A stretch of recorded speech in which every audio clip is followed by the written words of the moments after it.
O quarto ficou imóvel antes mesmo de eu olhar em cima. Uma cadeira arrastou, um garfo caiu e então a voz do meu avô cortou direto através do barulho. Você tem recebido pagamentos por incapacidade há anos. Cada rosto se virou para mim.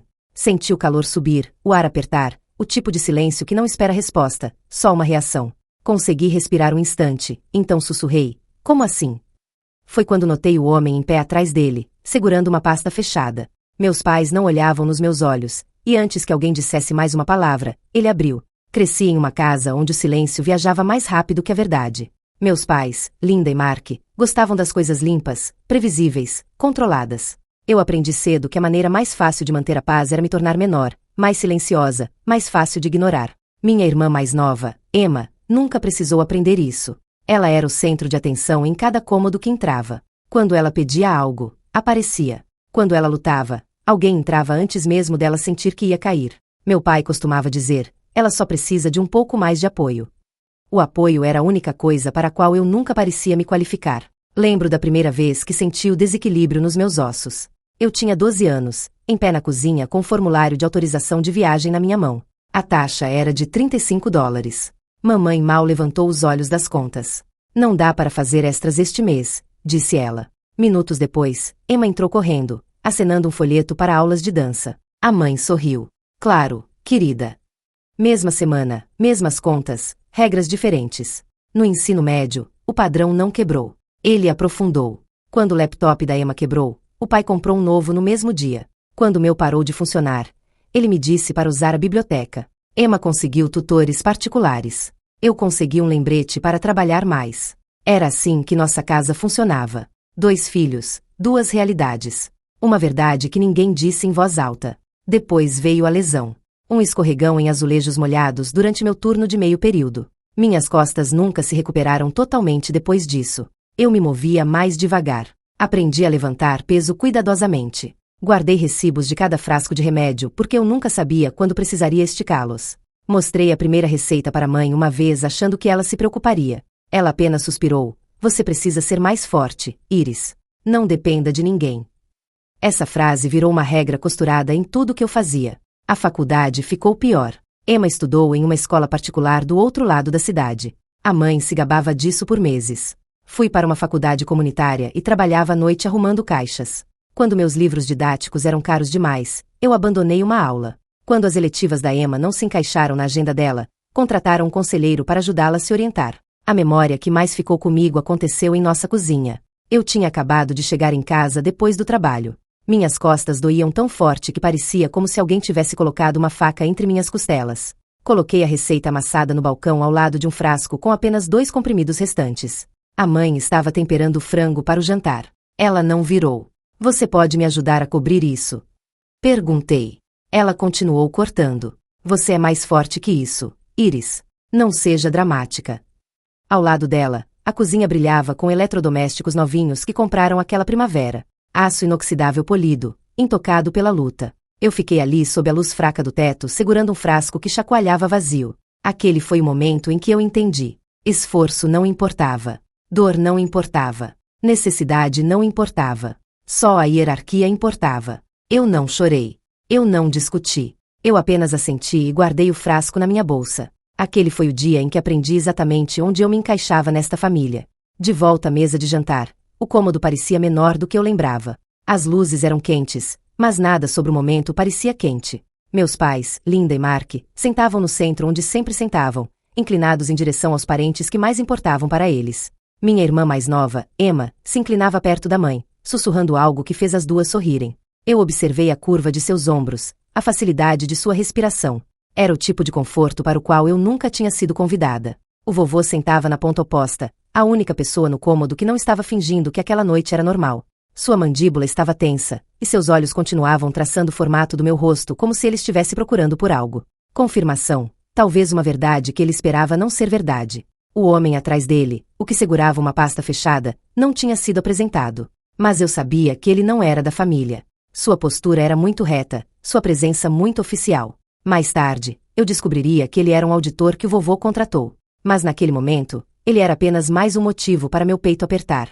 O jantar seguiu com barulho de talheres. Conversa fiada, elogios sobre a comida, Emma falando sobre suas próximas férias, meus pais acenando como se tivessem curado toda a vida dela. Eu mantive minhas mãos no colo, dedos entrelaçados para mantê-los firmes. O vovô não tocou no garfo. Ele esperou. Então ele fez de novo, disse a mesma frase que tinha jogado em mim minutos antes. Você tem recebido pagamentos por incapacidade há anos.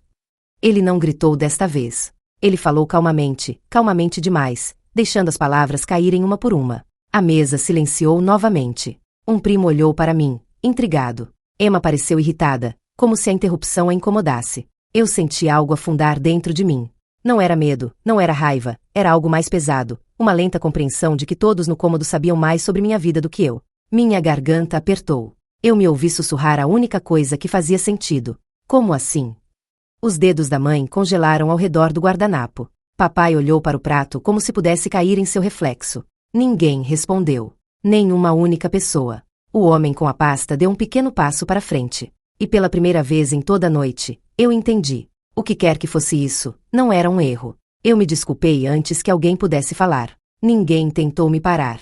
Essa foi a parte estranha. Você pensaria que uma filha se afastando de uma mesa cheia de família estendida depois de ser acusada de receber benefícios que ela nunca tinha visto causaria pelo menos uma voz se levantar. Mas nada me seguiu exceto o zumbido surdo da conversa, recomeçando do jeito que as pessoas fazem quando querem fingir que uma cena não aconteceu. O corredor fora da sala de jantar era estreito e escuro.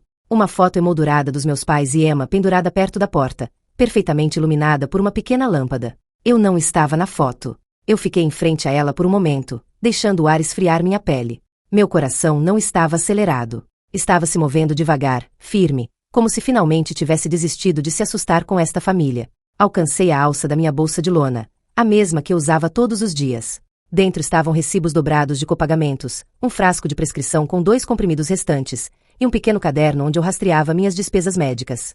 Eu costumava pensar que esses detalhes me faziam responsável.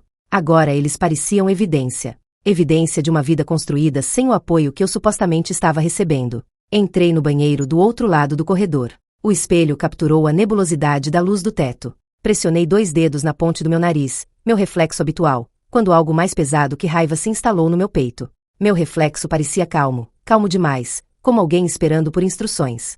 Sentei na tampa fechada do vaso sanitário e abri meu caderno. Cada página estava cheia de datas, números, tinta barata sangrando em papel barato. Aluguel, medicação, mantimentos, passagem de ônibus, taxas de clínica. Passei meu polegar pelo canto da página, lembrando de noites em que fiquei acordada calculando se pular uma refeição poderia esticar minhas prescrições por uma semana extra. Eu sempre me disse que a matemática era temporária. Eu não sabia que meus pais estavam fazendo sua própria matemática com dinheiro destinado a me manter de pé. Peguei meu telefone. Não havia novas mensagens, nem chamadas perdidas, nada dos meus pais perguntando onde eu tinha ido. Típico. Abri o aplicativo do banco. Meu saldo me encarou. Pequeno, previsível, dolorosamente honesto. Rolei pelo ano passado. Nada incomum. Nenhum depósito que não pertencesse a mim. Certamente nada como os benefícios por incapacidade que o vovô tinha afirmado que existiam.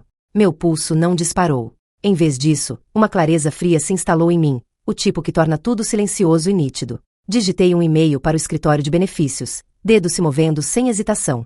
Olá, estou escrevendo para solicitar um histórico completo de pagamentos por incapacidade emitidos sob meu nome. Por favor, confirme todos os endereços no arquivo. Obrigada. Sem dramáticos, sem explicação, apenas uma pergunta que por 10 anos deveria ter pertencido a mim. Quando voltei para a sala de jantar, não voltei para meu assento. Fiquei perto da porta observando. O vovô ainda estava na ponta da mesa, braços cruzados.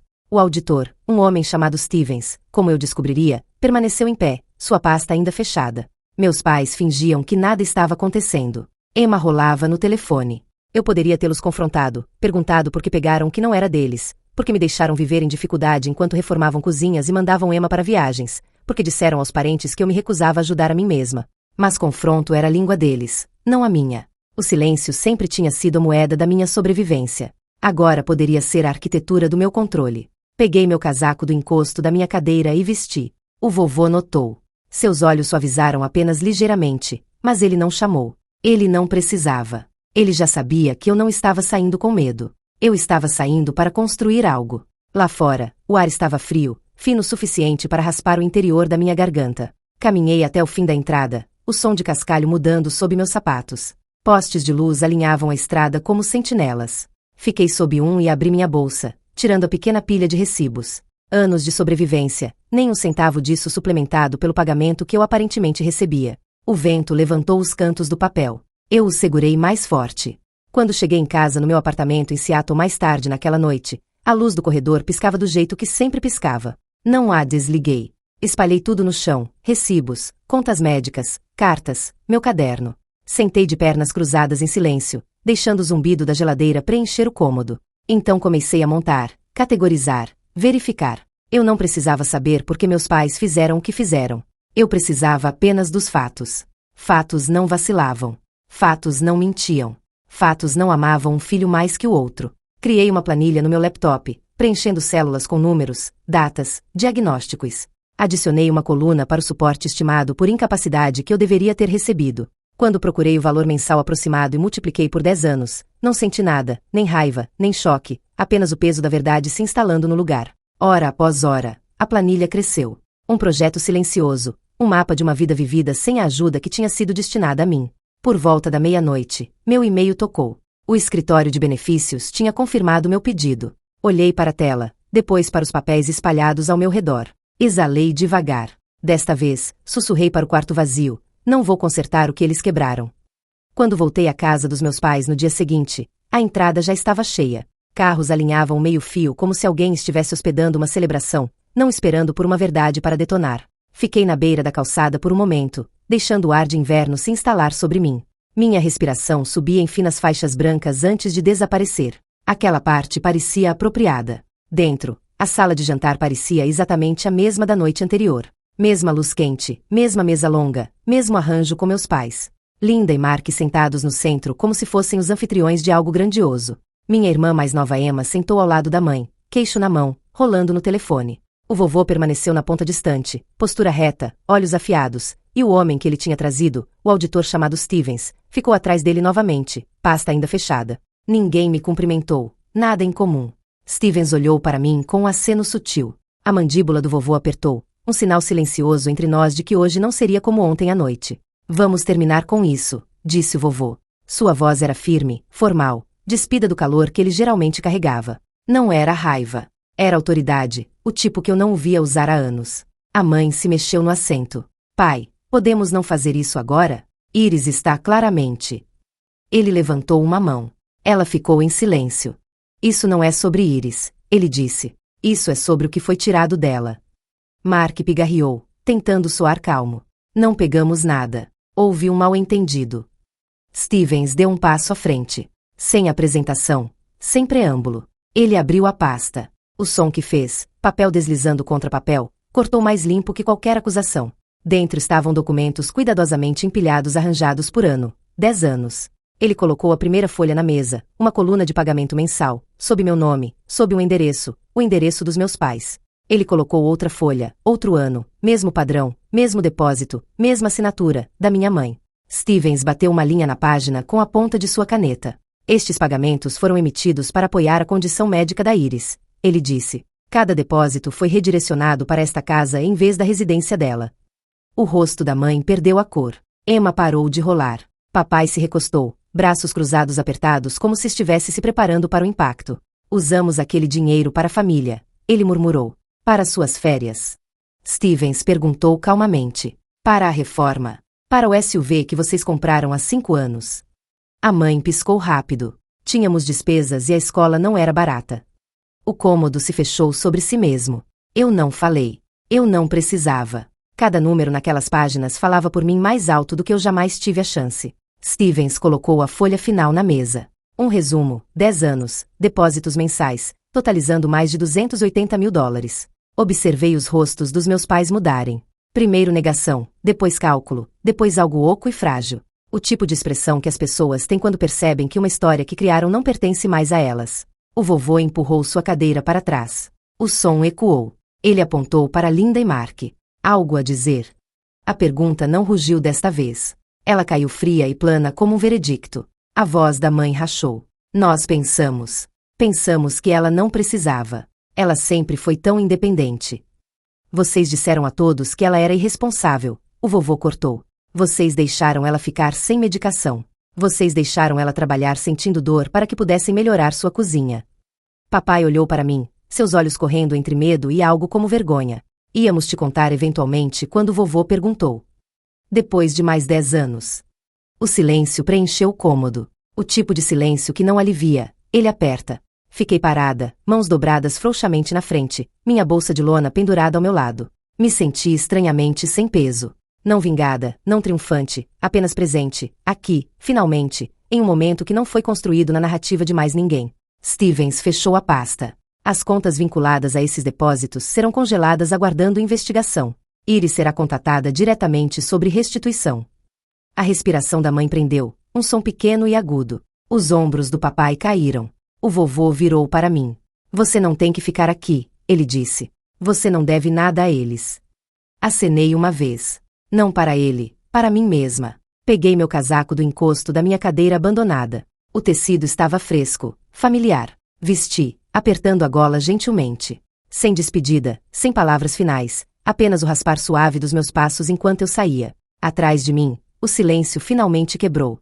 Não com gritos, apenas com o som de pessoas percebendo que a verdade já tinha escolhido seu lado. O vovô dirigiu em silêncio, mãos firmes no volante, a estrada se estendendo à frente em longas linhas escuras. Postes de luz deslizavam pelo para-brisa, cortando meu reflexo em fragmentos. Observei cada pedaço de mim passar e desaparecer como se estivesse largando algo que carreguei por tempo demais. Ele não perguntou se eu estava bem. Ele não encheu o carro com desculpas ou indignação. Ele apenas deixou o silêncio se instalar, o tipo de silêncio que não exige nada. Parecia desconhecido, quase gentil demais. Quando ele parou em frente ao meu prédio, deixou o motor ligado. Eles não vão tocar em mais $1, ele disse. Nenhum.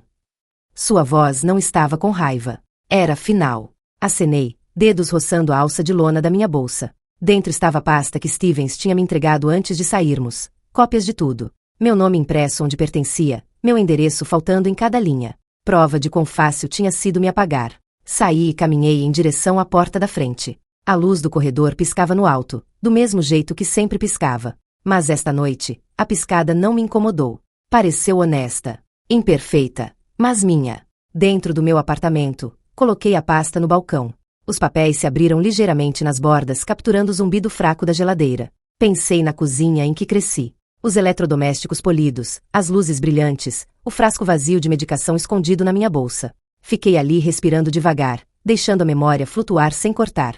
Desta vez, o silêncio não parecia algo pressionado sobre mim. Parecia ar.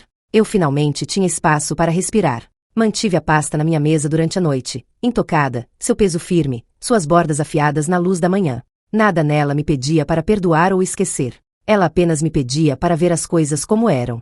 Limites não são barulhentos. Eles são os lugares silenciosos onde você para de deixar outros escreverem sua história. Se você já se afastou de uma versão de si mesmo que outra pessoa criou, deixe isso ser seu lembrete. Você tem permissão para escolher a verdade que pertence a você e caminhar em direção à vida que finalmente se encaixa.